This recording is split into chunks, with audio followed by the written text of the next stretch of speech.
czekamy na to, co gość nam powie, z wielką niecierpliwością i z wielką radością. Zanim przejdziemy do tego momentu, chciałabym jeszcze tylko podziękować organizacjom, które wspólnie pracowały nad tym, aby doprowadzić do skutku wizytę. Jeśli pozwolicie Państwo, tylko wymienię. Profesor Jerzy Hausner oraz Katedra Gospodarki i Administracji Publicznej Uniwersytet Ekonomiczny w Krakowie. UNDP, Biuro Projektowe w Polsce, reprezentuje pan Kamil Wyszkowski oraz pan Jens Wandel, dyrektor Centrum Regionalnego w Bratysławie. Dziękujemy bardzo.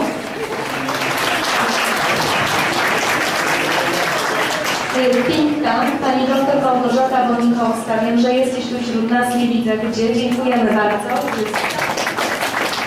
Organizatorem wystawy przedsiębiorstw społecznych jest Fundacja Rozwoju Społeczeństwa Obywatelskiego, której szefuje pani Katarzyna Sadło. Dziękujemy bardzo. Uniwersytet Warszawski, który jest dzisiaj z nami pan prorektor Tadeusz Tomaszewski. Za chwileczkę pan profesor przywita naszego gościa, więc oddam mu mikrofon. Dziękujemy za gościnę.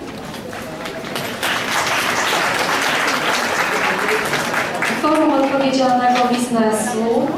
Dziękujemy pani Irenie Zanego-Ksiańskiej. Partnerstwo dla Zdrowia, które jest jednym z naszych wystawców. Tutaj dzisiaj także jedną z organizacji wspierających przygotowanie dzisiejszego wieczoru, a więc firma Dadon, Biedronka, Rubella, Instytut Matki i Dziecka. Dziękujemy bardzo za pomoc. Jak również dzisiejsze przygotowania i organizacje uczestniczyli w nich studenci, wolontariusze ze studenckiej organizacji SHARE i również bardzo im serdecznie dziękuję.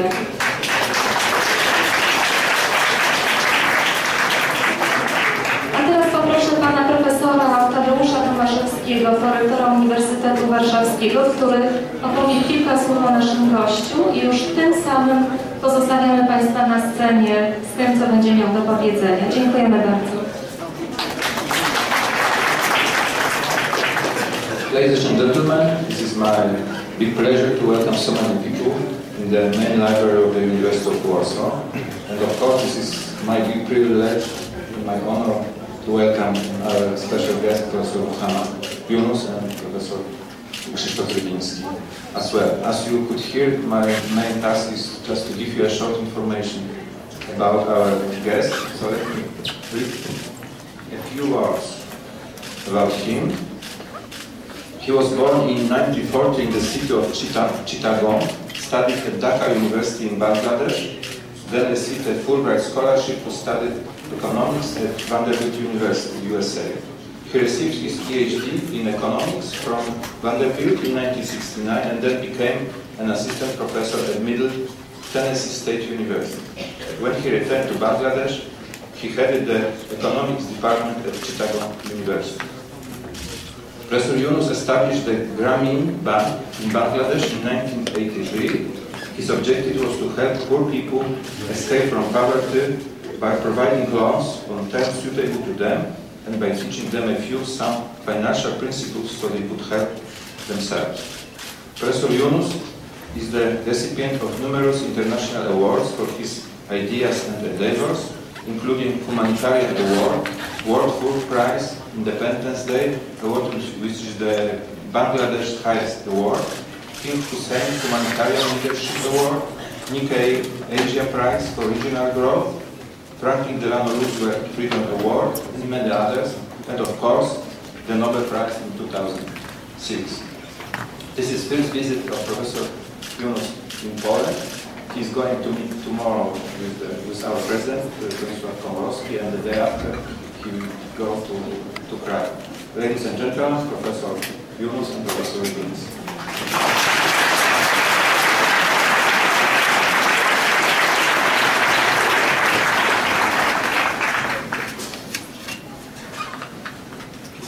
It's a great pleasure to participate in discussion with you. In recent months, media talk about big money. bank president made $10 million in bonus. Hedge fund owner made $2 billion extra money. Or we need trillions of euros to save Europe from crisis.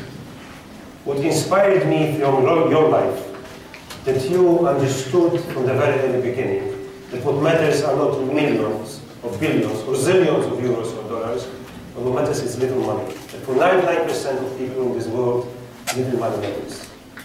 So, can you tell us your story, the story about 22 cents that can change people's lives? For example, like the life of Sofia Begum from the Jobra village. What is this story? Well, you already mentioned that it's a sudden problem that emerges that you want to respond to it spontaneously. That's what happened. Before I respond to you, but I want to thank all the displays that I just saw around. It's a wonderful display. It shows a will to overcome problems. Problems that we have in the society can be overcome by anybody if you only put our mind into it. That's all we need to be done. Each one like so simple, but seems like forgotten that it can be done and people's life is at stake on that. Coming back to your question, this was the situation back in Bangladesh in 1974-75, when the economic situation of Bangladesh was extremely bad.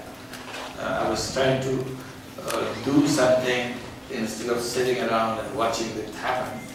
I thought maybe I should go out in the village next door to the university campus and see if I can make myself useful to another human being, even for a day. I thought we talk about big things, we change the world, we change our nation, or change our district, or even change our village. These are all big thoughts before it can be accomplished. Why don't I just try to see if I can be of some help, some assistance, some use to one person, even for one day. I thought that's an achievable thing. Other things may not be achievable, but this is achievable. So I was trying to do that in the village next door to the university campus, Jobra village that you're talking. Then in the process, I did a lot of little things, very tiny things. But I didn't feel ashamed of it. At least I'm using myself to have some help to somebody. And it encouraged me a lot that I can do something. I have this capacity inside of me. And it reassured me that I'm not a totally useless person. Then I discovered a lot of things about life of the people in the village. Then I saw the loan sharking in the village. That's where the Sofia Begum comes from, who makes bamboo stool.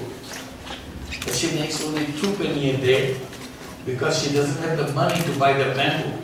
So a trader lends her the money to buy the bamboo with the condition that every single bamboo stool she makes has to be sold to him at the price that he decides. Meaning that all the benefit of her work will go to him. And that was what's happening.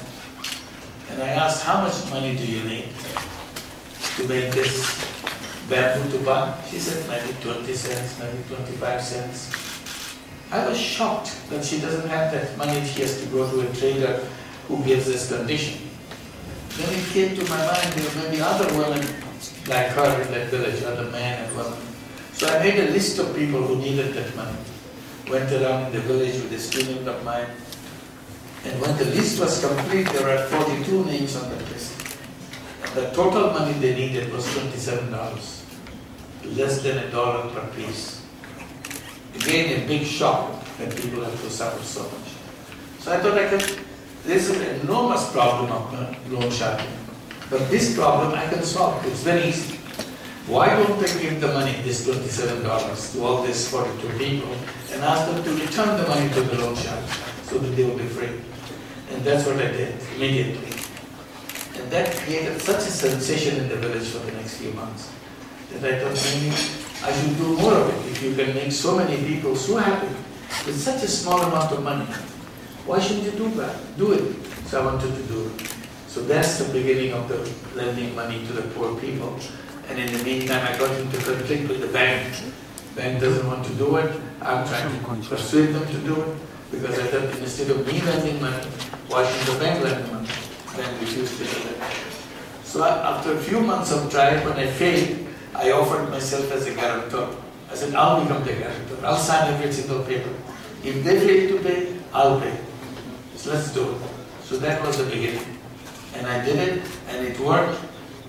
I was so happy. And now it works all over the world. This was 1976.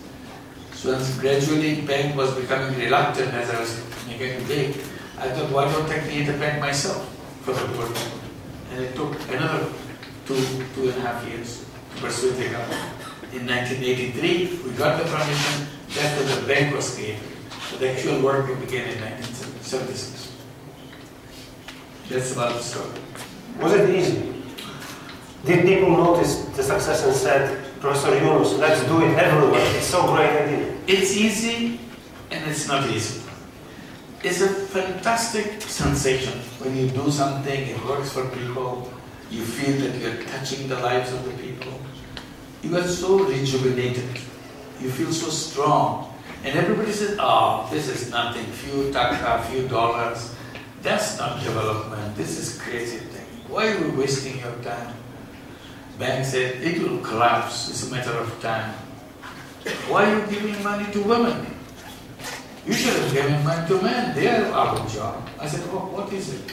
If man is out of job, then you worry about it. If women never had a job, you don't worry about it at all. What is your problem? So everybody has a criticism. And then somebody said, oh, you can do it in one village, you can't do it in two villages, it will collapse. So all kinds of questions keep coming. Another question is, oh, you are destroying the religion because you are giving money to women. They will break the whole principles of religion. So you have to tackle all those things. While you feel that you are tackling all this, at the same time you feel very strong that yes, you have answered to every single question. Demonstrate it, show it, and it works. And it works in Bangladesh, it should work in anywhere else. And then say, no, it may work in Bangladesh. Bangladesh is a funny country. All kinds of funny things they do. It will never work in any other country. I said, you never know. Maybe it will work in another country. Malaysia was the first country to use this idea in their country. Then people say, oh, Malaysia and Bangladesh, same thing. These are Muslim countries. Then it started in the Philippines. They say, oh, this is Asia. Only Asian can do this kind of thing. This is something in their culture. Then it came to United States. One governor of Arkansas at that time, Governor Bill Clinton, he invited me to come to start Grameen back there. So I went there. He was very excited to hear how it works.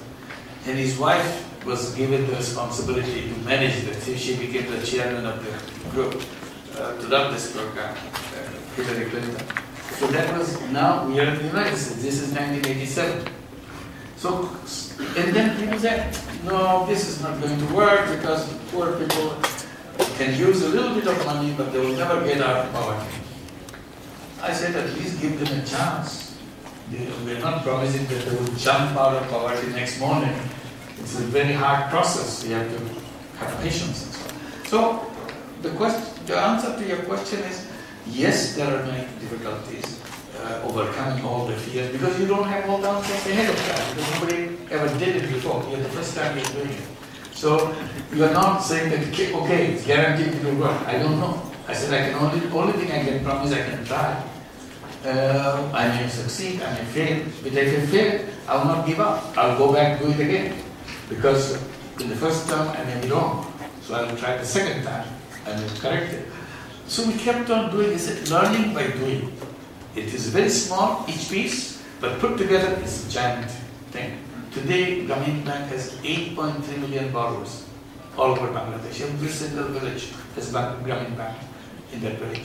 So 8.3 million families are attached to Grameen Bank, which means about 40 to 45 million people, which is almost 1/3 of the total population of the country. So it's a giant program. And the whole bank is owned by the borrowers. So I didn't make it to make it owned by me. I wanted to make sure it belongs to them. So still it belongs to them. And they sit in the board. They decide the policy of the bank. And bank doesn't borrow money from anybody or take any grant. Everybody said, oh, World Bank must be giving you a lot of money to do that. I said, we don't never took a penny from World Bank.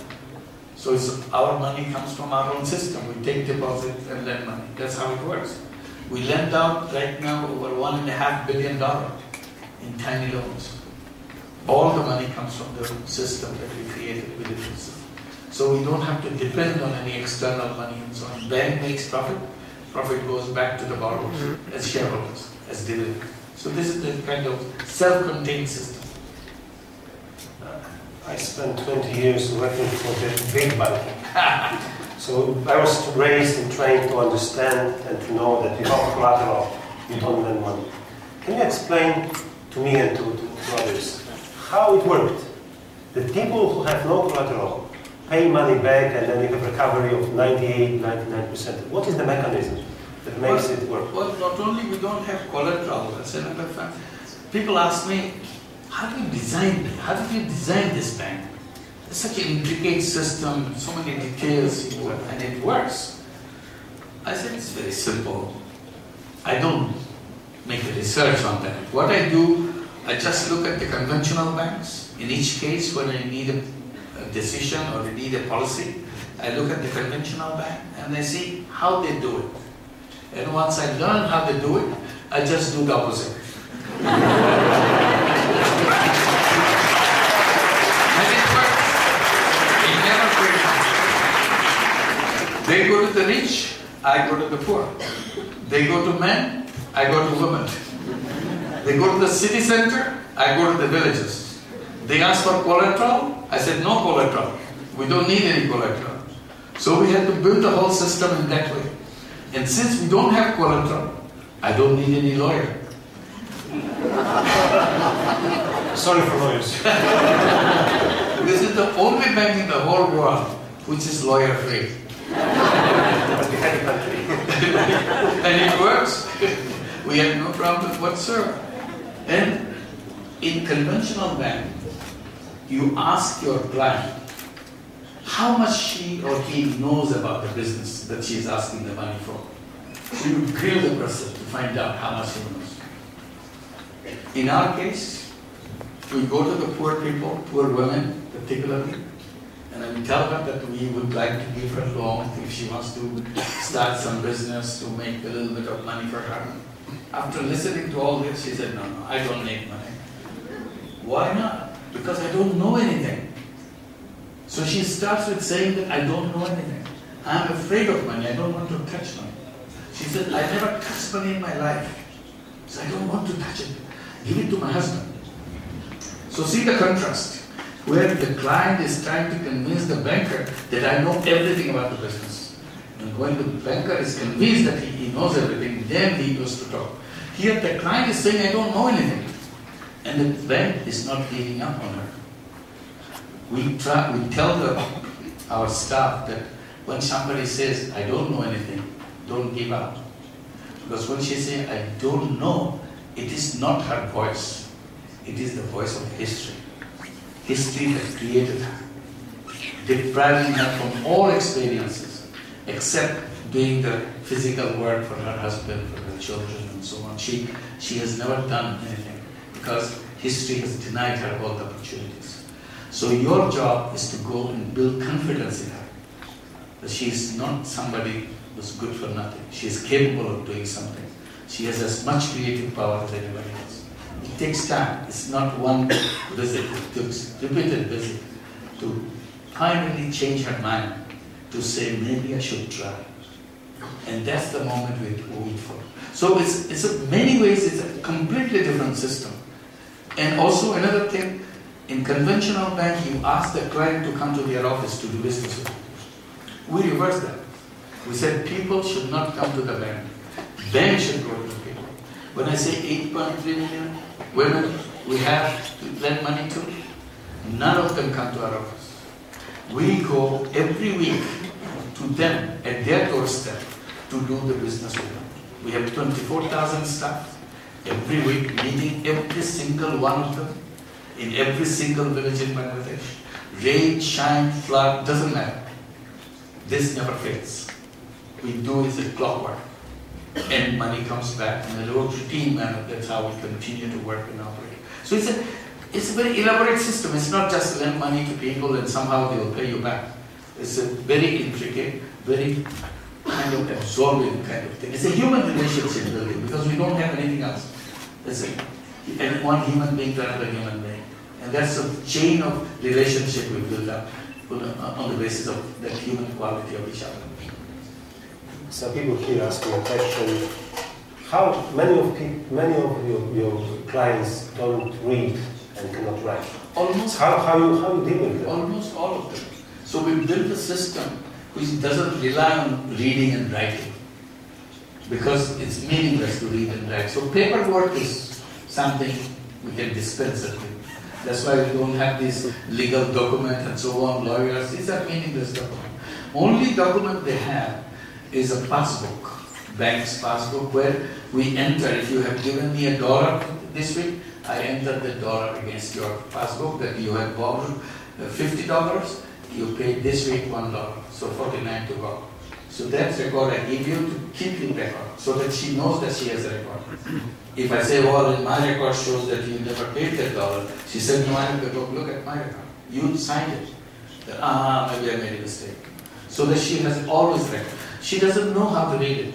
So if she has a doubt whether I paid him $1, did he write that correctly? On the way back home, she knows where somebody is there who can read.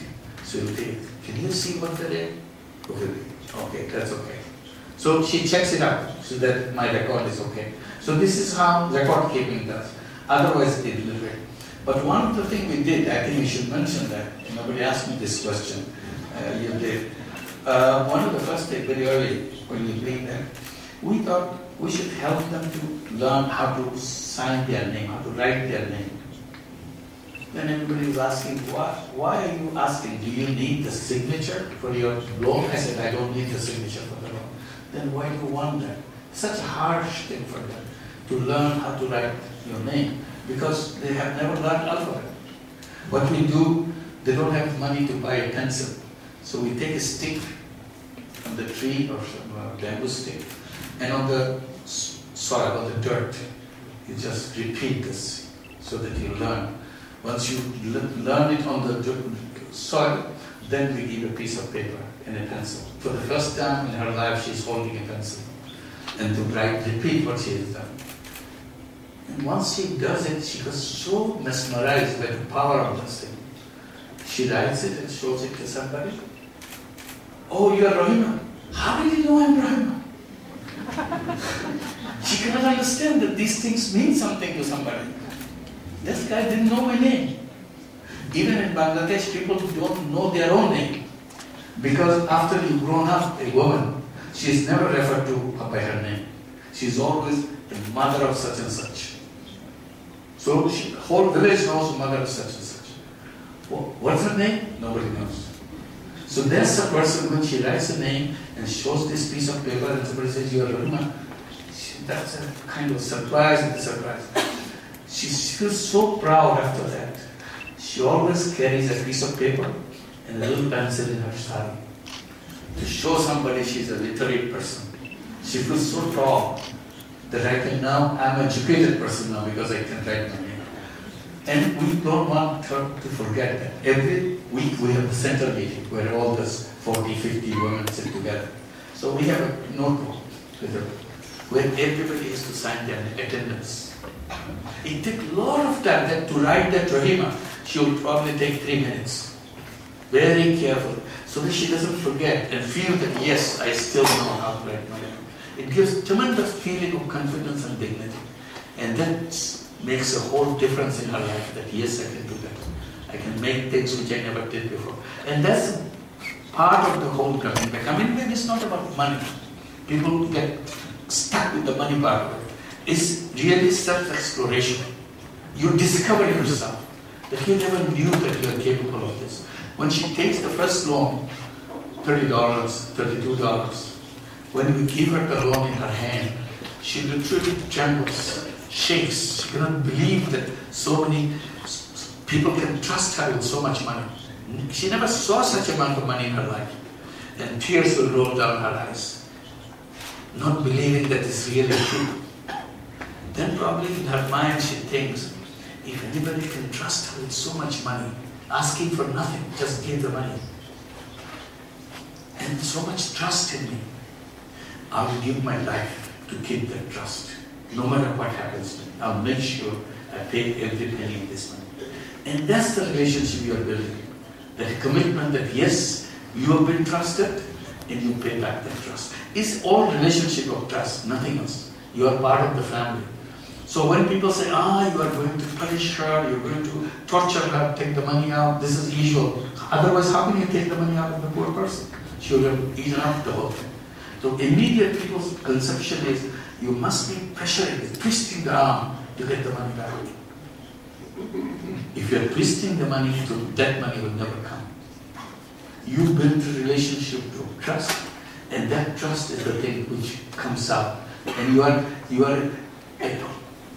a dear person to her.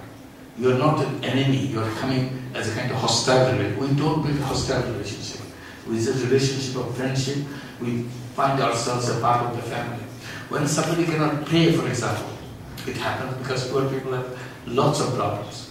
So you don't expect that every single day she'll be paying back very uniformly. It never happens. Life goes through such a turmoil in her life. Sickness, uncertain, disaster and so on, unexpected disaster. So when somebody cannot pay, before you even join Grameen Bank, we train the group, training discussion to understand how they feel, how we feel. One of the popular questions we asked, if one of you, there are 5 women together in the group, if one of you cannot pay back the loan, how are you going to make sure she pays back? The answer is, okay, we will absolutely make sure she pays back. How can she not pay back? We always tell them, look, that's not the way we work. That's not Grameen Bank. If somebody cannot pay back a loan, see, she couldn't come, she couldn't pay, she's sitting there, cannot pay, she feels very depressed. First thought that should come to your mind as a friend in the group, first thought that should come into mind, oh my God, she's in trouble. It's not the one, how cannot she pay back? It's a question of worrying about her. Because every occasion of non-repayment is an occasion of a big trouble in her family. Otherwise, she will not behave like this. Something went wrong, and that's it. So if you get angry, that doesn't solve the problem. If you finally get her to speak out what is the problem, initially she will not tell you what happened. If you get her to pay, talk to you about it, probably she will say, my husband took the money. Maybe need some water. I need the water. Trying out. She will probably say that it's still working. Thank you.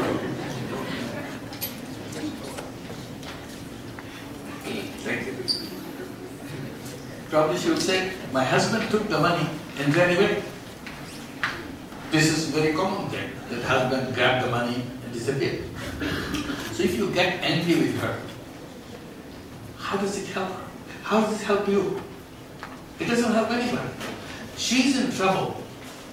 Why don't you, as friends, go and help her? One way to help her, find her husband, catch him, catch the guy, bring him back. If you as women cannot go and catch him, all of your husbands are friends to the husband of the one who couldn't pay. So they are friends. Why don't you get your husbands into action? They know where he could be, what he's doing, because they're buddies. And your thing is to get him back. And maybe when you get him back, he already squandered all the money. He used it gambling, whatever his fancy took him. But the fact that husband is back is reassurance, first of all. Then you worry, how is she going to go back and start again? That's very simple. Why don't you talk to her? What else she would like to do? She lost her money, gone. Now she wants to, our job is to put her on her feet again, not to condemn her. Because our job is to help. Our job is not to squeeze her arm and get the money back. That's not the issue for which we created the money. So suppose she says, okay, I'll take the money, start the business again. Another loan. So we'll give her another loan. First loan, which was lost completely, will become a long-term loan. We will not forgive the loan, but it will be a long-term loan. And the second loan will become the regular loan. So you pay the regular loan for the second loan. On the first one, if you can put a tiny little money on top of it, that becomes the first loan repayment. And you can take as many years as you want, no problem. And one protection of Grameen Bank is, no matter how long it takes to pay back the money, your interest will never exceed the principal. So that you are not worried that it will become 3 times, 4 times, 5 times as big. It will never happen. It will be at worst, it will be double. That's all. You can handle it because you are just adding a little bit. So you feel good, we feel good, everything is back again. So this is how we try to address the problem. If you squeeze out, that doesn't solve any problem. Only thing, you get mad at her, she disappears, the whole thing collapses. Every interview has difficult questions. And here comes Okay. a difficult one. When I announced this meeting on my blog, there are many comments. People were very happy to come and see you, and there are some comments about misuse of the microcredit. People sent me links of reports from The Economist that reported in India more than 50 deaths of women who fell into the credit trap, and there was company SKS Microfinance accused of forcing them into this situation. BBC ran a report on this. This happened in 2010. How can you comment on this situation? Was microcredit concept misunderstood, misused? What happened? Well, the concept of microcredit very quickly became very popular.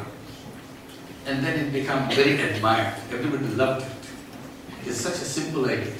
You lend money to someone, somebody is taking control of her own life and changing her position, economic situation. So everybody loved that. When you become popular and well admired, you run a big risk. Somebody is going to misuse it. And that's exactly what happened in the case of microcredit. We created microcredit, as I was explaining how we did it, with the intention of helping poor people get out of the trouble they go through. We had no intention of making money out of it. If our intention, my intention was to make money out of it, I never owned this Grameen Bank. I never owned a single share of Grameen Bank. I didn't intend to. So it was all decided that those owners will be the borrowers themselves. And it is their bank, they should be sitting in the policy-making board, the executive board. And that's what they do. But when it became popular, some people thought, this is a great idea. Why don't we lend money and make a lot of money? Then they had beautiful explanation in business terms. Doing well and doing good. Meaning you're doing well because you're helping people. Doing good means you make a lot of money. I said, no, I do not accept the proposition that rich people should be making money out of the poor people by lending money. I said, that is unacceptable to me. That is what the loan sharking is all about. And I started this work to fight the loan sharking, not to become a loan shark. Now, they are using this idea to become loan shark. The first problem was not SKS. First problem, big one. There are smaller ones all over. But the real big one was Compartamos in Mexico. They created a bank and charged very high interest, more than 100% interest. And then made so much money, they went to New York Stock Exchange to float IPO. And personally makes millions of dollars as the sponsors of the company and so on. And it was an uproar. I was condemning them. I was writing op-ed in the New York Times telling that this is not microcredit. For God's sake, please put it in a different class. Don't call them microcredit. Let them earn as much as money they make, but do not confuse it as a microcredit. While that was settled, suddenly in 2010 comes the SKS story. Exactly the same thing, but in a lower scale. It's not as big as Compartamos. And again, a big one came. Big upsurge of this criticism came. And this time, politicians got involved with it. Because they started shouting at this. And because those suicide cases are happening, and how much of this suicide is related to their work, I don't know. Because suicide is a common thing, it's not something exceptional. Common, many countries have suicide. In Bangladesh and India is common suicides. I don't want to kind of downplay the suicide thing, but I was amazed myself when I was in Japan. Japan is one of the highest suicide rate. And I was given all this information. More than 100 people commit suicide every day in Japan. That's the kind of thing. So we had this before for many different social reasons and other reasons. So today, so I'm not linking this, but definitely their methods were not very friendly methods because they want to move it fast, they want to show that our growth. You see, if you're in IPO business, you are familiar, you have to show the growth. They were hung up on the growth to show that they're moving fast. And as Bikram, who is behind this, the person is very US business-oriented person, Indian person, but very, he's a product of a Chicago business school. So anyway, so this is what was doing, and politicians started attacking, they started encouraging the borrowers not to repay. And it has spread all over microcredit. It didn't remain limited to a case. It became a big crisis in one state of India, Andhra Pradesh. So this is Andhra Pradesh's story. The media in the world is always referring to India is having this trouble. It's true, it's India, but India has many states. This is located only one state. There's several explanations for this. Later on, I wrote again post-editorial for Indian newspapers. I was interviewed many times. The way I was summing it up quickly, I was summing it again. I said, the problem with Andhra Pradesh was the very smart group of young people who really wanted to do it very fast, but some of them deviated from the norm. So it was the aggressiveness which came with the fast expansion. It was overcrowding, over-enthusiasm, overcrowding, and kind of overcharging in the interest of making more money. That all combined in this crowd. Everybody wanted to run a microcredit program in Andhra Pradesh. Almost 1/3 of entire Indian microcredit is located in Andhra Pradesh. So that's the density. So it blew up. So that's how it came. And then we started recommending our policy suggestions. And Government of India accepted that. One of the policies that I recommended, everybody opposed, all the international development agencies opposed, putting a cap on the interest rate. Everybody is opposed to that idea. How could you do that? You cannot put a cap on any interest rate. I said, in this case, you have to do this because greedy people are always trying to find a way to get them. So this is what the Indian government has done, that 24% maximum, nothing more than that. And another thing was saying to put a standard definition of interest rate. So you always quote in the same way. In the USA they call it annual percentage rate, APR. So because if you have 3-4 organizations who are giving microcredit, one says, oh, we charge 15%. Then the next one says, no, we charge only 10%. The other guy says, I said, we charge only 5%. But they are not telling the whole thing. The guy who says we charge 5%, he didn't tell 5% per month. The guy who says 15%, he didn't say that it is compounded annually. So there are so many things. Each one makes a different story. So how to say it in the same language, same calculation, so that I can compare. Now I cannot compare whether 10% is cheaper or 5% is cheaper. 5% per month, 10% per year. Or God knows, 10% per day, maybe, who knows. So it makes lots of difference. So standardized, that's another thing. So the regulatory body became active so that they can control that. Now Indian situation is much slower than it used to be. So these are the deviation cases. It absorbs so much of our attention and time because somebody did something and I'm responsible for that. Because you are the one who created microcredit, you have to answer all these questions. So I have to do that. I always say, look, I am responsible for Grameen Bank only. You ask me any question about Grameen Bank, I'll tell you everything. But I cannot tell you what somebody else does. And I don't even know what he is doing. So this is the situation right now. Grameen Bank is the most famous company to create. Everybody knows Grameen Bank. But you founded more than 50 other businesses that engage in social business model. You must be a very rich person. 50 businesses. Yeah, that's a general kind of impression people have. Also, the reason is some of these companies are real big. For example, I created a company called Grameen Phone. It's a mobile phone company. While there was no mobile phone in the country, this was in 1997. When government allowed to create private sector telephone company, we thought, why don't we apply? Let's apply, see if we can get it. We applied. It was not smooth, but finally we get it. Our purpose is to create this company to bring telephone in the hands of the poor women in the village. Everybody is shocked. How dare you give telephones, mobile phones, in the hands of poor women in the villages of Bangladesh, who never saw a telephone in their life. Whole village never saw a telephone.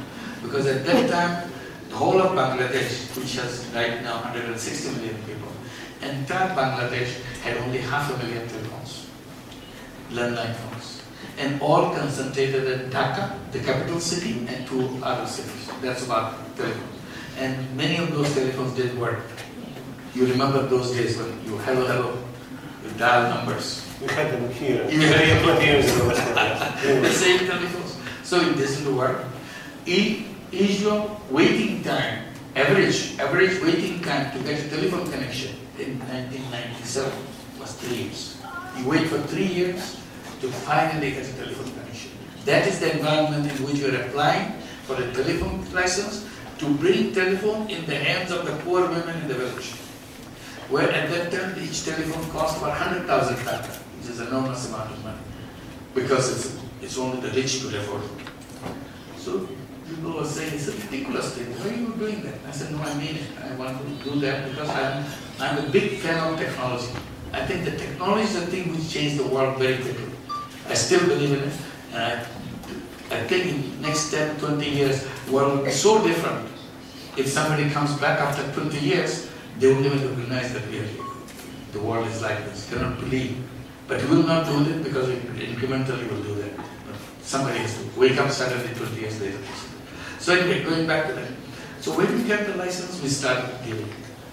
My idea was, well, the woman will get the telephone and she will start selling the service of the telephone. People in the village will have to come to her to make a phone call. And she will make money by doing that. In the beginning, it looked like a ridiculous idea of why should people come. It became a roaring business. Very soon, we have almost 500,000 telephone ladies all over Bangladesh. We call them telephone ladies because they are the one who have the telephone. And it becomes such a prompt business. They started making money and getting out of all kinds of economic situations that they are suffering because money keeps rolling to them. Everybody has to make a phone call because somebody is yes. And because they all have the village-to-village connection, you don't have to go to the city.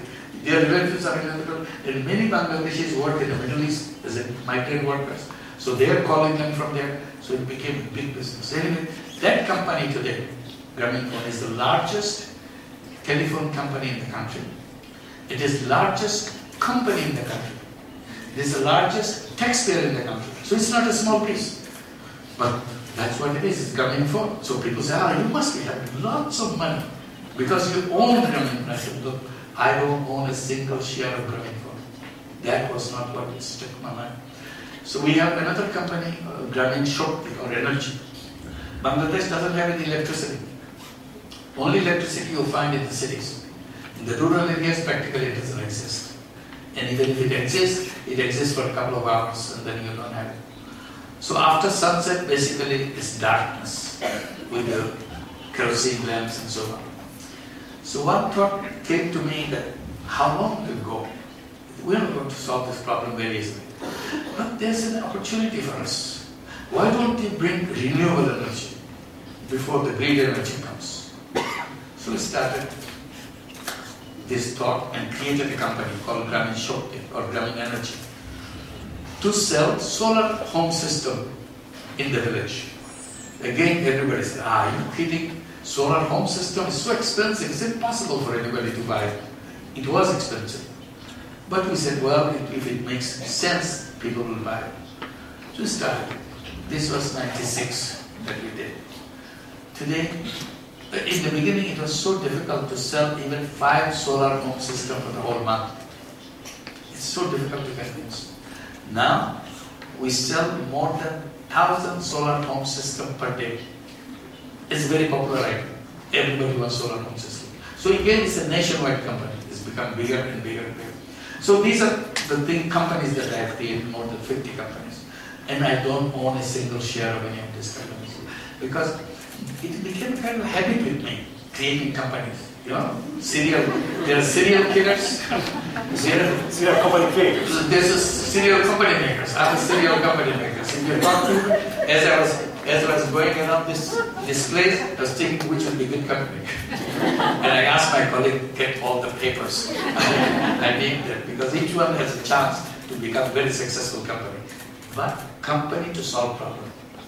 Every time I see a problem, my instinctive reflex is to create a company, business to solve that problem. And that's how all the 50 companies, each one is to solve a problem. Then I said, my God, these are the kind of things anybody should do and could do. Why people don't do that? Problems can be resolved. We don't have to sit around on our hands waiting the government to solve problems. Government will solve problems, but it will take a lot of time. Citizens can solve problems very quickly. Citizens are quick. They have the creative power. They have access to technology, much faster access to technology than the government will ever find out that technology. Because technologies are in the civil society and the business area. It is not in the business and government area. So business is the one who can release the technology, power of technology very quickly. So I use that. Each one of the cases that I did, I use that. Healthcare, we have lots of healthcare companies. And one of the healthcare, I should mention if you have time, it's interesting because I'm very excited. I'm a technology fan. I always try to do that. Bangladesh is trying to achieve all the Millennium Development Goals. There are 8 Millennium Development Goals. And right from the beginning, I take it very seriously. This is the first time in the human history that all of the human being got together to their nations to decide this is what we're going to do. That's what the Millennium Development Goals are all about. Never happened in history. I said, we'll make sure it works, that it will deliver. So we were saying that how to do that. Now today in 2012, Bangladesh is very much at par in achieving all the 8 Millennium Development Goals. People say this has never been done. I said, Bangladesh is doing it. Bangladesh is very much on track on reducing poverty by half by 2015. If we, at the speed we are reducing poverty in Bangladesh, if we can continue, if Europe didn't mess it up for us, it did mess it up for us because we cannot sell our products to Europe anymore because they're not buying anything. So our factories are closing down, our orders are cut off, new orders are not coming, people are not having income. So that is a creating. So if we could continue at the speed that we are moving, we could achieve Millennium Development Goal number 1 to reduce poverty by half 2015, before 2015. So that's the kind of track we are in. We are missing only 1 out of 8. Still, we are slightly behind. That is maternal death. Mothers die at childbirth. And I looked through it, why does it happen? Why can't we control that? So we come up with our own ways how to do that. One of the things I was doing, trying to see, bring the ultrasound to do tests on all the mothers to see whether it's a risky pregnancy, whether it's a normal pregnancy. But you have to bring the mother to the clinic to find it out. I got mad at that. Why do you have to bring the mother? Because it's so difficult to bring a mother from the village to a clinic to do that. So I was shouting at all the diagnostic tool makers. Wherever I get a chance, I shout at them, you are greedy people. You design ultrasound in such a complicated manner and a big one, not because you need it to make it complicated. You just give the appearance of it so that you can charge a lot of money and make a lot of money. It could be done in such a little thing, in a very light, like a notepad.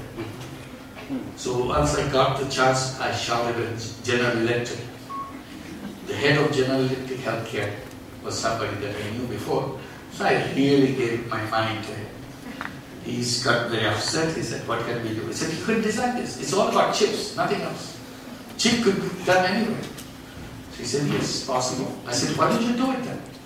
So I said, we can collaborate with you and help you to design that. So he made a project out of it and started designing it with us in Bangladesh and came up with this. It's beautiful. All you do, a girl kind of get an expert on doing this imaging. She carries around just one notepad, goes around the village, finds out which woman is pregnant. She doesn't tell a man, but she finds out women to women. It works very well. And quietly she does the ultrasound and transmit the images in the city because there is no doctor, no expert. Because telephone is everywhere. You use the telephone away. If you don't have that capacity, you take it in a pen drive, get to the next computer cafe, and then send all the images, and you get everything done. So he showed it to me that this year. I said, see, you can do that. It's very easy. How much does it cost? He said, no, it's very expensive still. I said, no, you have to make it cheap. But anyway, how much does it cost? He said, you don't want me to tell you that. It's very expensive. I said, tell me how much. He said, it cost us about $2,000. I said, terrible, this is very expensive. But I don't mind $2,000. It's okay with me. All I want to develop this. Once it's developed, it's done, I'll go to the Chinese. They'll make it up $20. So anyway, now I'm saying, I'm telling them, I said, you don't need this notepad at all. You should be putting it in the smartphone. You'll download the application called ultrasound. You'll have an icon on your in your iPhone or whatever phone you're using. You touch the ultrasound, the phone becomes ultrasound. So you put the probe and take the images, telephone transmits all the images to the expert. He sees in the big screen and talks to the mother on the phone that your baby will no problem. So you can simplify a lot of things with technology. These are the companies that we are creating, that we are listing, that companies. Each one is an exciting experimentation, exciting results that we are looking for. You go step by step on healthcare side, or the renewable energy side, on software side, because we want to develop software, we want to on top of it. Like one of the software that we have developed now using a mobile phone, there are 20 questions. This is with Intel Corporation. This is a joint venture, a social business. There are 20 questions on mobile phones. A girl in the village goes to the pregnant mothers, trying to collect the answers of these 20 questions. A pregnant mother has to answer these 20 questions at her own will. No complicated thing. And get all those measures and things and put it in the answer. It takes about 2 weeks to get all the answers correctly. Once you have done that, you enter these answers into mobile phone, and the software tells you whether it's a risky pregnancy, it's a normal pregnancy, or mildly risky pregnancy. You categorize it. Then you focus on the risky one. So you are not taking a doctor, you are not taking an image, you are not doing, only mother saying this, yes, I have this tendency, I have that tendency, 20 questions, and it's done. And we have tried it again and again, absolutely correct result with that. So these are the kind of things. With mobile phone, your healthcare can be completely revolutionized. You will forget that you have to go to the clinic, you have to do this big test and go to the big centers, nothing like that. When healthcare should be provided at home. It's possible. And you get the best service from the top doctors because technology will make it happen. So these are the companies, and all the social business we are talking about, creating those opportunities. create those businesses to solve the problem of the people, not for making money. Today's world, the business world, not today, all over the history, the businesses meant to make money. The world became money center, self-center. And not only money center, money became king. And money became obsession. And today, almost I can say, for many, money became addiction. And that's why we have all these problems. If you want to get out of this addiction, you have to create a broader framework of economics. Then social business comes in, that we can create business not for money at all. It's totally linked from the idea of profit motive, because profit motive was kept as the central theme of the economic world. I said, let me get it out. In banking, I took the collateral out of this whole thing and we redesigned the whole thing, and it works. Globally it works. Now it's a question of profit. I said, I can take the profit out of the whole business world. They said, dealing from profit. Suddenly your mind is relieved. Your mind starts seeing things which you never saw before. Because we are blinded by profit. Our eyes do not recognize anything. Our mind doesn't work for anything but profit. You smell only profit, nothing else. The moment you start not smelling profit, you see a whole world emerges for you, and you see your creative capacity can solve all these problems. I always bet human being has such enormous capacity, enormous creativity, that if you put the human creativity on the one side and all the problems of the world on the other side and ask them to fight a duel, guess who will be the winner? Definitely it will be the human creativity. Nothing can stand in front of human creativity. But that human creativity today, because of our structure, is all dedicated to make money. And that's why we went wrong. If you can open a door, that creativity can go into solving problems, all these problems will be done. All these young people here, they will come up with amazing solutions. You will not believe what kind of thing they can do.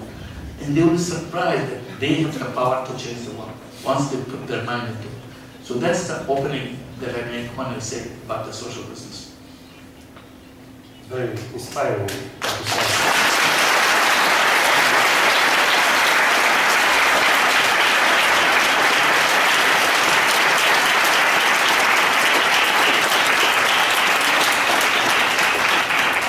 Let me ask you one last question before we open the floor to other questions. You mentioned many young people here. Poland is a unique country in Europe. If you ask a young person in France or in Germany what he or she would like to become, the response is, I want to work for the government or I want to work for the big corporation. In Poland, a big percentage of young people want to establish their own business. Fantastic. So what would be your advice to them? How to start a good social business and achieve a big success? Not everybody can get the Nobel Prize, but at least have a good life and a good business. Why shouldn't everybody get a Nobel Prize?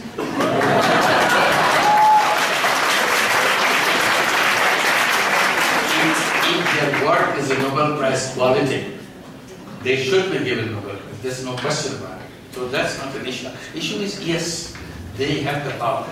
The way I present it, the way I kind of think and I say, people say, may find it completely absurd. I said that young people of this generation is the most powerful generation in the history of mankind. You never had as powerful generation as that young generation of today. Not because they have some smart things, they have the same DNA, same genes, same everything that any of us or previous generation before us. They have opportunities. They have technologies. Today's 7-year-old can teach a 70-year-old on technology very easily. If you have a problem in your laptop or your mobile phone or whatever it is, probably if your 5-year-old, 7-year-old comes and does it and runs away, it's all done. You have been struggling with it for months, you couldn't figure that out. He or she does it like seconds. You won't see them ever reading any manual or anything. But they know exactly what is to be done. Their mind and their whole is wired exactly the way the logic of the technology is. Our It's not trained language. So we missed out all those things. So this is the generation coming. They have access to information, access to knowledge. Today is a very embarrassing situation. I'm sure there are many professors here. Professor lectures in the class about something, and the guy next to each other said, "That's not right." Because I checked with Google this morning. At least 10 years back, this talk about it. It's true. Professor didn't check it out, but the student checked it out, and he knows that this is updated. This, not this. This is outdated. It's finished. So that's the kind of speed. And this is a library today, and probably library will be a museum someday. Who wants to come to library anymore? And someday, because everything is at your fingertip, wherever you are, you are just doing it. Anything you want is there. It's there. I remember as a student, university student in Bangladesh, we waited night to enter a library like this because there's only one copy of the book that I have to read. It's assigned in the class. The whole class is waiting to get that book. So who could be the first one to catch the book because that is mine? I'm the only one who can read it today. That's the kind of waiting time, patience to get one copy of the book. Today, any book anywhere is available. If it's not available, you don't have to sift through the whole book to find out the information you're looking for. You have a precise question in mind. You read this book, it's not there. You read this, you have a stack of books. You couldn't find it. Today, you just ask that question, frame that question, click it, it's there. Don't know where it brought, that's the latest information you got. So this is the kind of access to information that empowers them and connectivity to each other. They are a big community by themselves. Whether you like it or not, they are building a whole world of their own. But today we don't take the responsibility because they don't know that they have the power. We are not telling them that you have the power, and their power will be wasted. I said, you have the power. Each one of you have the power. And you make sure you use the power. Don't give it up. No matter if the whole world screams at you, don't stop. Because this world needs to be changed.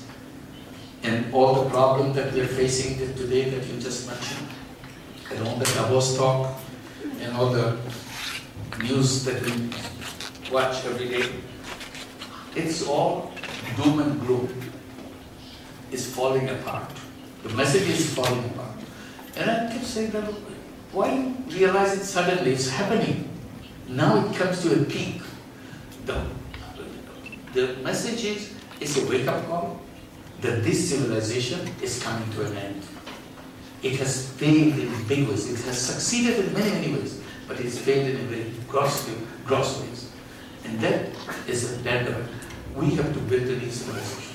And that's what we're waiting for. And who will be the first one to lead that? The young people will be the one to lead it. It's a shame that these young people who will be building this new future, new civilization, are the ones who are thrown out of the train. They don't have a seat here. Because the economy cannot absorb them. Young, unemployed. It's such a shameful, disgusting thing to even think about. He's a capable person.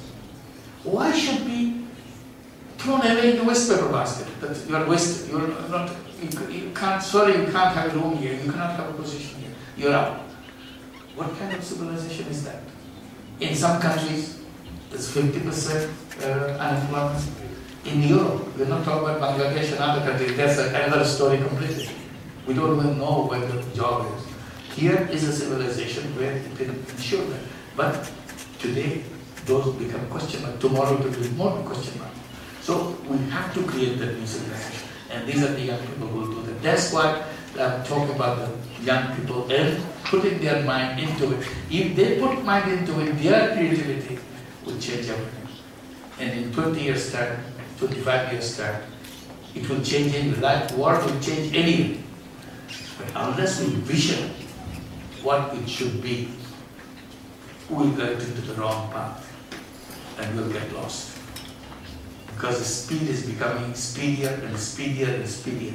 If you make one little mistake in your time, you end up with a long journey nowhere.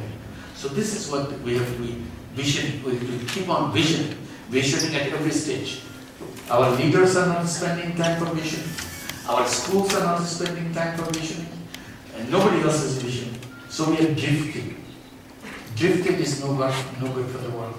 So we have to have a clear picture. It may be just pipe dream.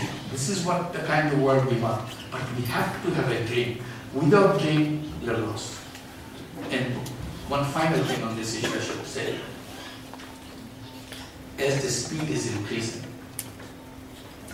today what is impossible becomes routine tomorrow. So routine you don't pay any attention. Can you imagine 20 years back? If you had a telephone in your pocket, you can imagine there will be a telephone in your pocket. Telephone should be standing on the table. It's 20 years. But today, everybody is filled with not only telephone, it's the internet, it's everything. While we are talking, probably they're sending videos back and forth. They're tweeting everybody. There's a live telecast going on. It's all telephone, just tiny little gadget. Change everything. So that's the kind of speed which we're, and changing what is impossible becomes routine. Tomorrow, probably there will be nothing if you try to sit down and say, write down all the impossible things we have. You won't find anything.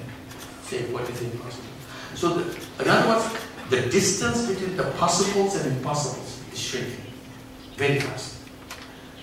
It's our turn to make those, what are the impossibles we see today, so that that's the first thing that will make it possible. We have to make it possible because it is in our power. We can do that. So anything that you think in the list of those dream world that we want to create will happen if we can imagine. If we don't imagine, it will not happen because you never imagined that. Today I list it in the imagination because it's impossible. If you say, oh, it's impossible, don't put it in the list. This will be funny thing. You put it because it is impossible. Because it is impossible, I have to make it possible. And it will be possible. That's as simple as that.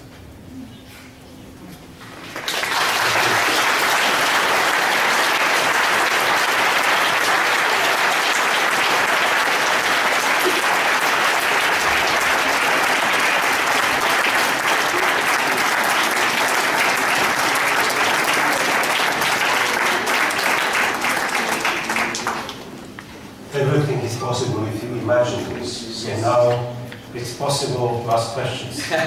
Please raise your hands, identify yourself, and ask questions. Professor Yunus, I see hands over there. Please, you can have a microphone.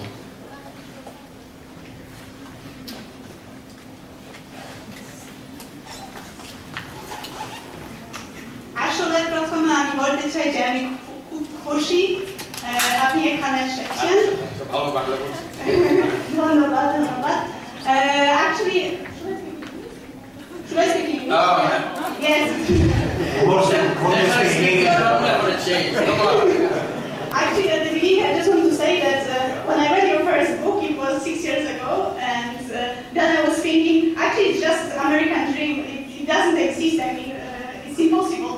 And then I went to India, I went to Nepal, I went to Bangladesh, and I went to Bangladesh, and I couldn't believe that you have so many happy people there. And I was thinking, okay, it's the least developed country in the world, but still, these people, they have so much power and so much. They believe so much that everything is in their hands and they can change their life. And I think your message is really. I mean, if people listen to you in Poland, they may not believe, but I really saw these people, and I think you are very authentic in the way you speak, in the way you pass this message that it's so positive. And probably you don't know, but in Poland we love complaining, and we are this kind of country that we don't believe in anything. I think that we can change anything. And my question actually is about something completely different. It's about your relation with the state of Bangladesh, because in the recent year it became very, very difficult and you have many troubles. And my question is, do you think that the negative influence of the state or negative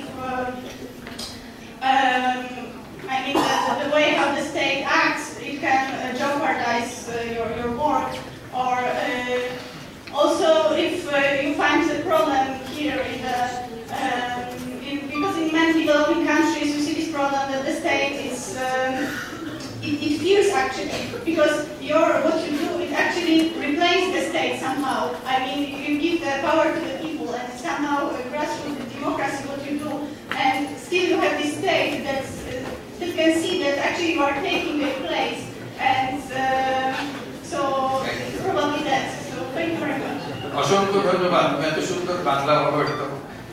How did you learn Bangla so well? Actually, should I answer in Bangla? Yes, of course. আমি কলকাতায় থাকতাম এক বছর আসলে আমি প্রথমে এখানে workshop বিশ্ববিদ্যালয়ে পড়তাম তারপর আমি কলকাতায় বছর কাটালাম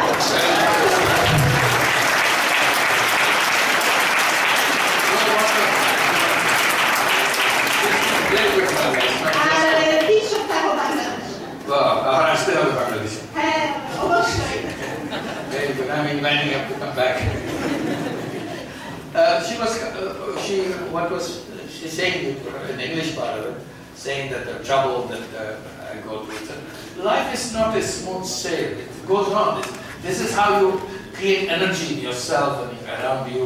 If you believe in something, you keep on the track, and everybody will come around you because you are on the right path.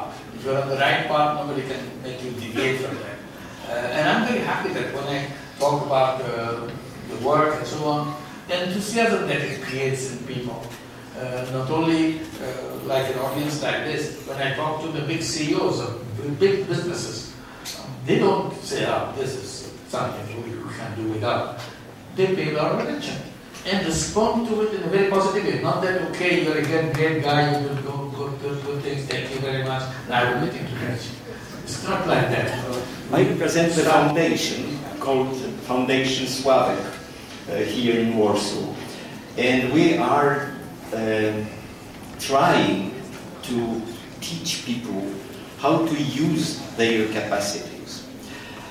According to us, it is absolutely necessary to build up somewhere in Europe that place, a kind of center, which would allow us to teach all Europeans how to use their capacities instead of waiting for this, what is called corporate social responsibility, which in reality does not yet exist. People talk about it. So instead of talking, let us use our capacities and build up a center to teach Europeans how to do it. Could you help us? Whatever use I can be made, I'll be delighted to be of some assistance. I agree completely because I have been saying that what corporate social responsibility began as a good reason to give a space to the company to go out of the normal, quote-unquote, normal business and look at the social issues, because during a business time they cannot consider social issues. There's so much hung up on the money making. Exactly. So, but after they have done that, they say, there's some money there for corporate social responsibility. Why don't we use it for our image building? So they go and use this corporate social responsibility for image building. Again, come back to the profit making. So they couldn't really spare that money to do the things. This is a really a vicious circle. Yes. And being in this area for 3 years already, we see it, and we need help in reality, because it's not easy to, let us say, start in Europe with new ideas. Everything is put in the formal right way for years. It has been put for years.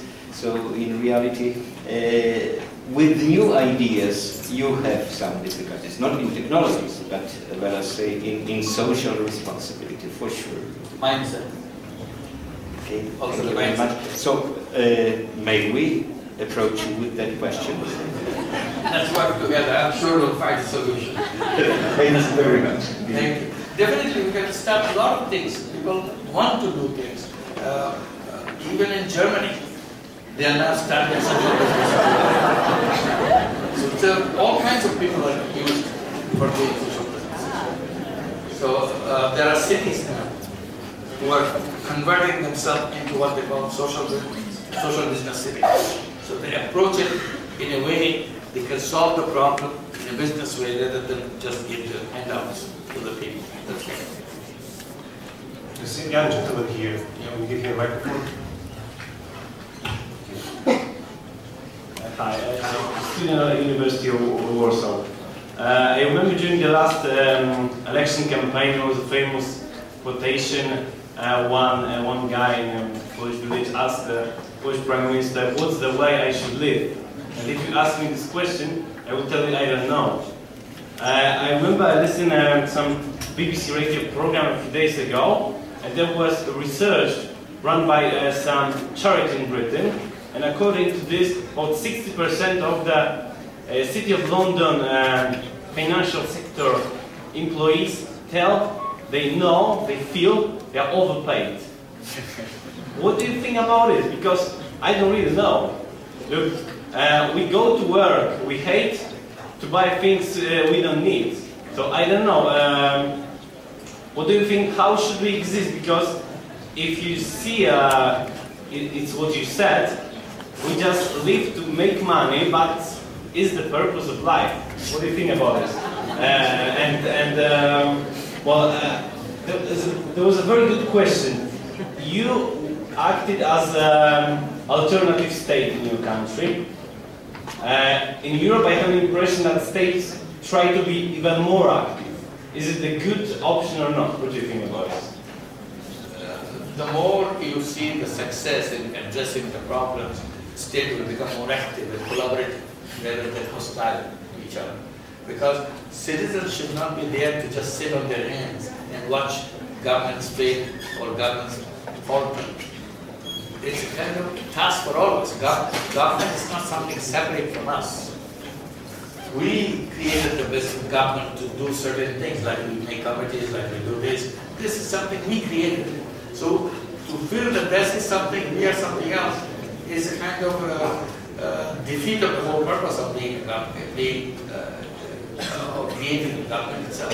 So I would say that it will be working together, solving problem after problem. It's an exciting journey together. It's not in a hostile relationship. The thing is, whoever is doing the best should be supported. So in many cases, government will be the cheerleader. You are doing it, you do it more. You want to do your best, so on. So that everybody can activate themselves, because we have the energy and creativity to make that happen. So that's not something that we should forget. It's not that we remove the government and we are the only one to do that. There are certain things we need the government to do. There's no other option, because nobody else can do as efficiently as government can do. But there are certain things, if you dump it to the government will do a good job, because they doesn't have the capacity. But today we have overburdened the government to do everything. And that's what we will get to the problem. Gradually, the citizens become active and start solving problems. Today's structure of economy doesn't allow the citizens to get into that, because structure means you should be making money, and that's what you do. And if you talk to business people, of course, it's our job to make money. And we pay taxes, government to clean up the mess we make. So they have to come and clean up the mess. That's not a good relationship. I make the mess and hire the government by paying taxes to clean up the mess. That way the mess will never be cleared. So we all together will not make the mess and make life much simpler. And about what you said about the life, purpose of the life, look at the education system. It's almost a natural, it became a natural thing. As parents, we are always encouraging our children, work very hard, get a good grade in school, and then get to the best school, and then get the best job, and then get the best job in the best company, so that you are overpaid. Is this what the life is all about? Working for the best company and get overpaid, and we are happy, life is over? Or life has any other meaning? And should we all become kind of job seekers? That's all the education system should tell us. The education system doesn't tell me that I can become a job giver. Why should I be a job seeker? Only. You should give all the options that I can do it. And I can do business to make money. And I can do business to solve problems. so that I know what are my options. Then I say if I have to take a job, should I take a job with a money-making company or should I take a job with a social business company? That's my choice. Or should I spend my time or create a social business myself or create a profit-making business myself? Those options don't exist. There's only one track, single track. You get up, either you create a business on your own to make more money, or you work for someone. That's all, nothing else. So we have to redesign ourselves. What is the education all about? What does education mean in terms of my visioning about me, number one, what I want to do, what I should be. Two, what the world should be. I'm part of the world. I'm not just sitting here and carrying on my life and then I disappear from this planet. I'm not a tenant of this planet. I come, whatever it is, somehow I spend the time and my time goes up and I'm off. I'm the creator of this world. Every student, every young person has to believe that I am the creator of the world. So let me design how I want to create it. And there should be a discussion in every class, every year. How shall I design my world? And we'll debate with each other in the classroom. You say you'll design it, this is rubbish, I will design it this way, this is much better world. So then gradually you'll clear your mind. What is it that world we want to create? If we don't create, we are condemned to the life in prison like this, that we have no option, carry through. If I'm a creator, then I know what is the best.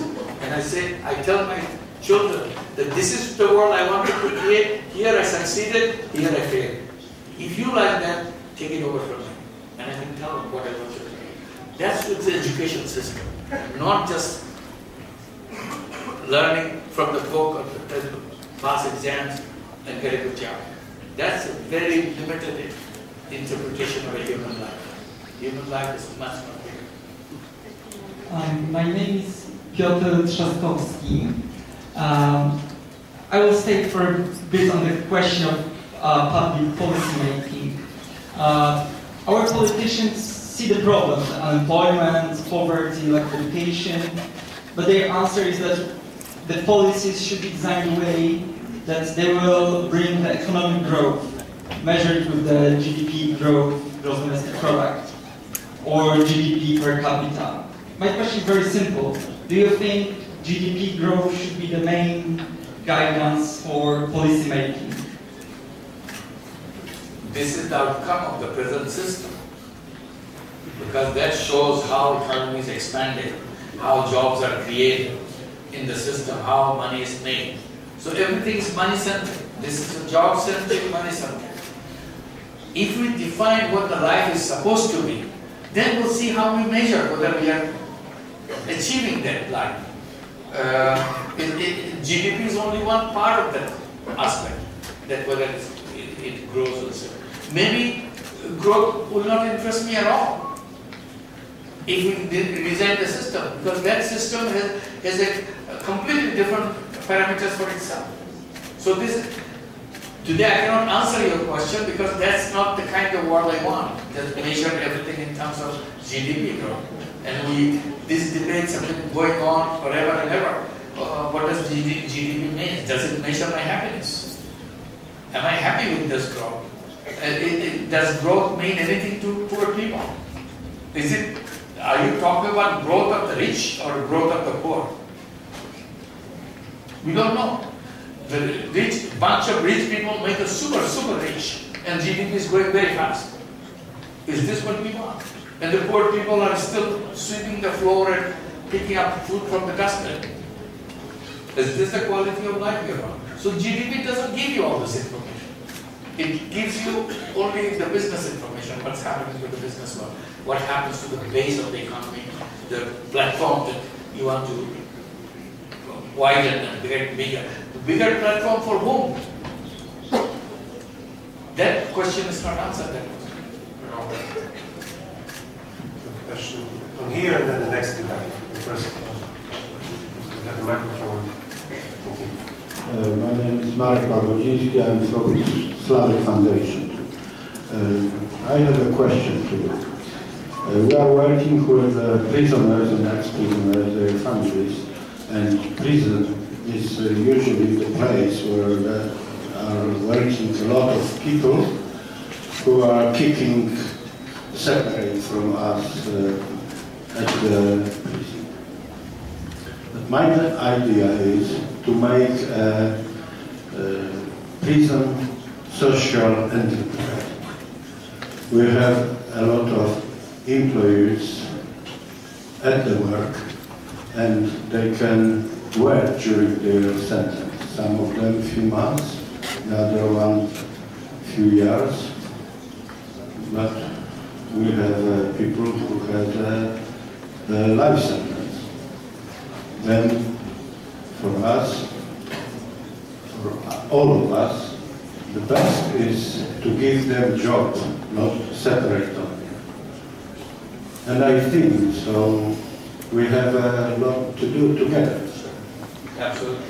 No, I was very impressed. I was seeing the products made by convicts, by the prisoners and so on. It's a wonderful thing. It's just because they have been convicted doesn't mean that they have ended their life. They can have a very productive life, very creative life, and contributing to the society rather than become a burden of the society.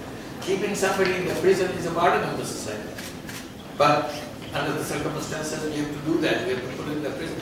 But they can still be made productive and useful citizens of the country. And many things can happen. They can create their own job. They can become very successful entrepreneurs themselves. They can run beautiful businesses. So all possibilities. We have to give everybody a chance to rediscover himself and herself. Just because one made a mistake, committed a crime, doesn't mean that his life is over. But now we condemn him in one way or another. That's not a good thing. So we can redesign the whole thing. And also drug addicts, for example. We can restore the drug addicts completely in a social justice way. There are many ways we can help them to restore themselves back into society. So that this is not wasted away. There are many such handicapped people. They are not a burden on the society. They can contribute to the society. Just because I cannot hear doesn't mean I'm useless.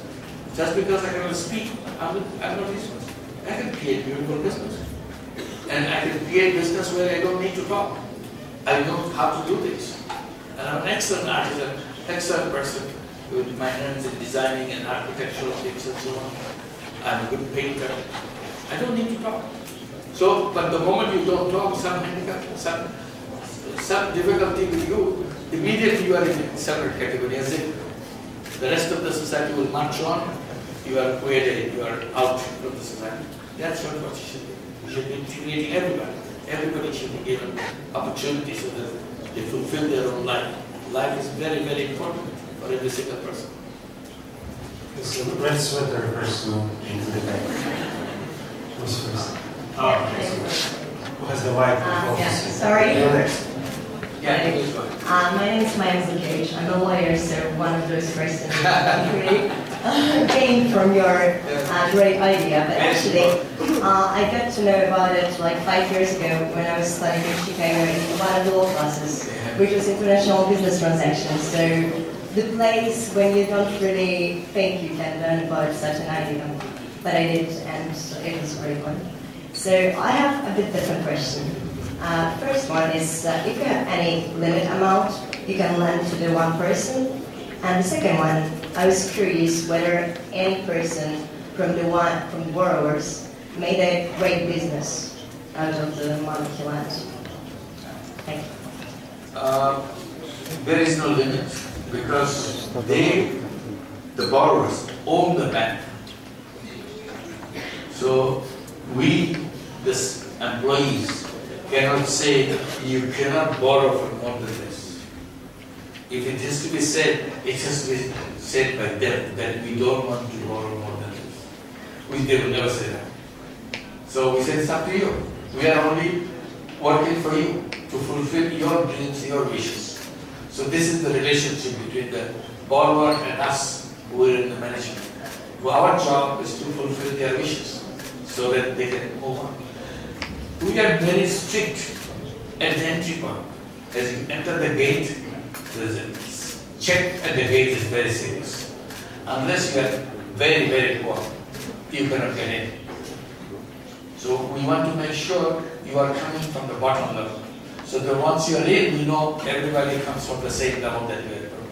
Because if somebody comes from the middle, then he or she doesn't fit into the picture.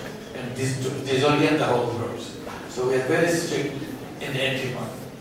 Once you are in, you can ask for any loan. Some loans, as I was discussing a little while ago, $15, $12 loan. It's okay. But you start from there, that's your starting point. And gradually you move on to higher and higher. So if your question is, what is the highest site now you see in the bank? It's up to them to decide. Our average loan, I mentioned that we lend out about $1.5 billion each year. Today it will increase tomorrow. Average loan will be something like $225. Average of whole Grameen Bank. That's the average. On the top side, those who move to $1,000, $2,000, maximum level that we see about $15,000 to $16,000. Imagine people entering at $30, $50, moving into $15,000, $16,000. It's quite a movement that you see. So this is the range of businesses that we have. Then I should mention another thing. We are doing this for 35 years now. Many families are with us for a long time. Their children are born into this. Their children, we give education loans. We make sure every child goes to school. So there is no illiterate person in the entire Grameen Bank. Minimum, they have primary education, but the bulk of them have graduation from high school. So that part we do. Then many want to go into higher education. Their performance is so good. They're desperate to get into higher education, but it is expensive. So we introduced the education loan so that they can go into higher education. Right now there are 52,000 students in medical schools, in engineering schools, and universities. Entirely financed by Grameen Bank.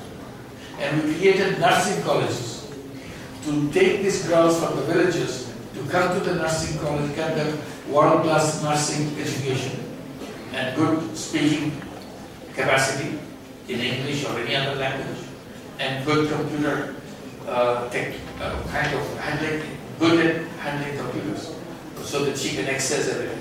So we are trying to create that. And one of the problems that relates to your question, one of the questions comes to me when I go around meet these young people. This is totally young generation who grew in the Grameen Bank. They have no other past, but they saw their mother sitting in the central meeting, the little baby in the lap, doing things. So the boy, the girl grew up with the Grameen Bank environment and so on. The question they asked, I can have education, which I am having. You gave us the money and we are having education, thank you for that. But what about our jobs? Bangladesh doesn't have any jobs, very few jobs. And these are taken by the powerful people. Because in order to get a job, there are two requirements. One, you must be backed by a very powerful person in the country so that you can get the job. Oh, and you have to have a bundle to give as a bribe before you get a job. We don't have any one of them. Neither somebody can push us through the jungle, nor we have money to buy the job. So we are in trouble. We can't do anything. So it worried me a lot in the beginning. Then my worries were over. I took a position. As soon as that question is asked, I said, no, I don't want to listen to that question. Because you are very privileged children in this country. You are so lucky. You shouldn't even talk like this anymore. Why are you lucky? Because your mother, you are the sons and daughters of mothers who own a huge bank. Money is not your problem. Your mother's bank has unlimited money. Why should you be looking for a job for somebody else?